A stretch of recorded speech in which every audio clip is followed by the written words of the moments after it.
Lecture du livre des Nombres, chapitre 33. Voici les stations des enfants d'Israël qui sortirent du pays d'Égypte, selon leur corps d'armée, sous la conduite de Moïse et d'Aaron. Moïse écrivit leur marche de station en station, d'après l'ordre de l'Éternel. Et voici leurs stations selon leur marche. Ils partirent de Ramsès le 1er mois, le 15e jour du 1er mois. Le lendemain de la Pâque, les enfants d'Israël sortirent la main levée, à la vue de tous les Égyptiens. Et les Égyptiens enterraient ceux que l'Éternel avait frappés parmi eux, tous les premiers-nés. L'Éternel exerçait aussi des jugements contre leurs dieux. Les enfants d'Israël partirent de Ramsès et campèrent à Sukkot. Ils partirent de Sukkot et campèrent à Étam, qui est à l'extrémité du désert. Ils partirent d'Étam, se détournèrent vers Pi-Hahiroth, vis-à-vis de Baal-Tséphon, et campèrent devant Migdol. Ils partirent de devant Pi-Hahiroth et passèrent au milieu de la mer dans la direction du désert. Ils firent 3 journées de marche dans le désert d'Étam et campèrent à Mara. Ils partirent de Mara et arrivèrent à Élim. Il y avait à Élim 12 sources d'eau et 70 palmiers. Ce fut là qu'ils campèrent. Ils partirent d'Élim et campèrent près de la mer Rouge. Ils partirent de la mer Rouge et campèrent dans le désert de Sin. Ils partirent du désert de Sin et campèrent à Dophka. Ils partirent de Dophka et campèrent à Alush. Ils partirent d'Alush et campèrent à Rephidim, où le peuple ne trouva point d'eau à boire. Ils partirent de Rephidim et campèrent dans le désert de Sinaï. Ils partirent du désert de Sinaï et campèrent à Kibroth-Hattaava. Ils partirent de Kibroth-Hattaava et campèrent à Hatséroth. Ils partirent de Hatséroth et campèrent à Rithma. Ils partirent de Rithma et campèrent à Rimon-Péretz. Ils partirent de Rimon-Péretz et campèrent à Libna. Ils partirent de Libna et campèrent à Rissa. Ils partirent de Rissa et campèrent à Kehelata. Ils partirent de Kehelata et campèrent à la montagne de Shapher. Ils partirent de la montagne de Shapher et campèrent à Harada. Ils partirent de Harada et campèrent à Makhelot. Ils partirent de Makhelot et campèrent à Tahat. Ils partirent de Tahat et campèrent à Tarak. Ils partirent de Tarak et campèrent à Mitka. Ils partirent de Mitka et campèrent à Hashmona. Ils partirent de Hashmona et campèrent à Moséroth. Ils partirent de Moséroth et campèrent à Bené-Jaakan. Ils partirent de Bené-Jaakan et campèrent à Or-Gidgad. Ils partirent de Or-Gidgad et campèrent à Jotbata.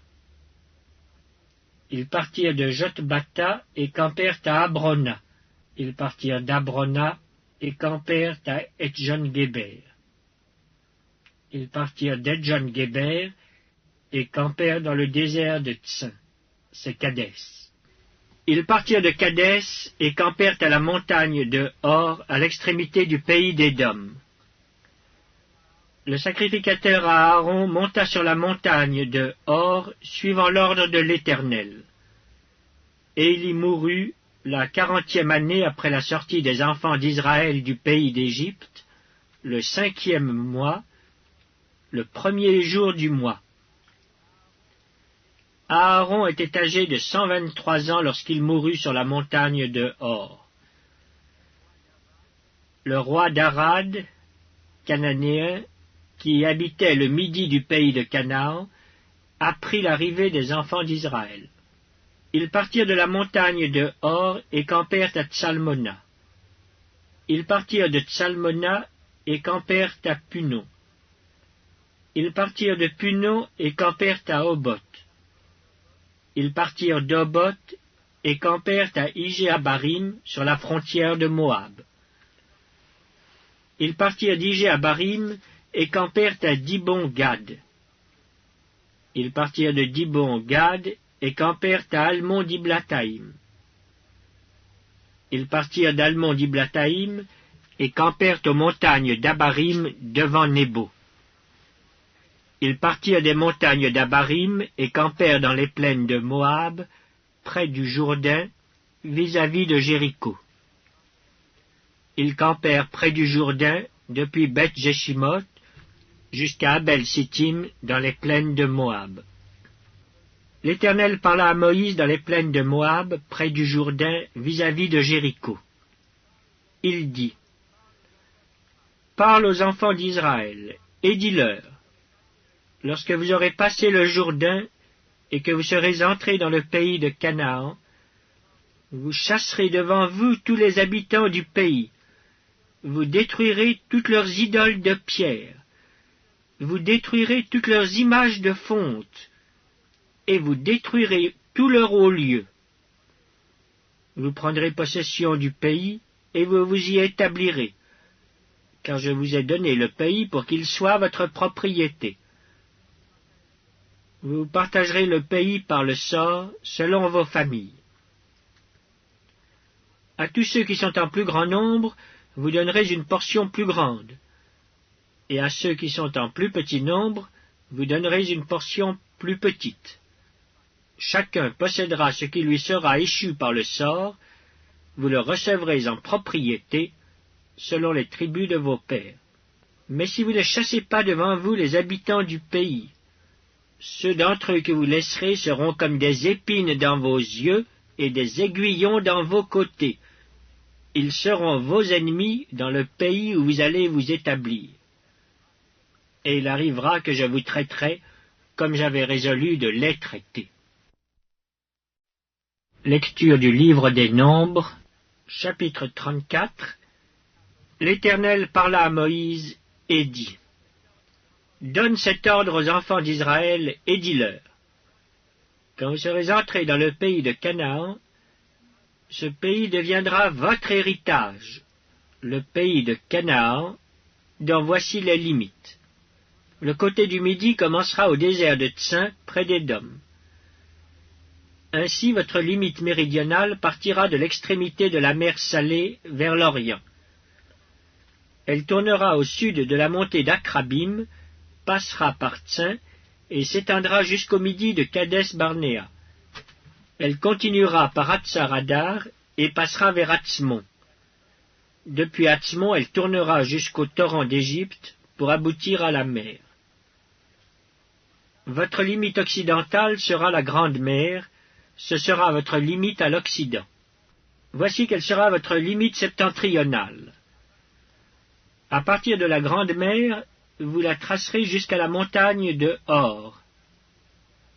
Depuis la montagne de Hor, vous la ferez passer par Hamath et arriver à Tsedad. Elle continuera par Ziphron pour aboutir à Hatsar-Enan.